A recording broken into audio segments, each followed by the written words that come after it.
Welcome, here I've got VIVO X51 5G and I'm gonna show you how to activate image stabilization in the camera app at this device. So let's start by tapping on the camera button to open it, and for now we are in the standard photo mode. From here let's go to the right corner to this button. When we tap on it we can open the advanced camera settings. Now let's just simply slide a little bit down and pick the stabilization option. Here by using this button we can easily turn it on and another tap to turn it off.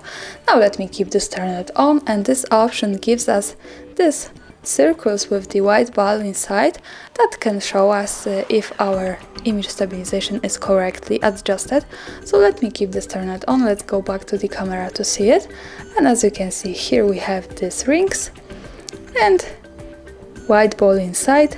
Now I guess that we have the best possible stabilization because the white ball is at the center. And this is how to use this. Of course, when we don't need this, we can easily go back to the settings in the right corner, then slide again, pick the stabilization and use this button to turn it off. And now we can see it here. And that's all. Thanks for watching, subscribe our channel and leave the thumbs up.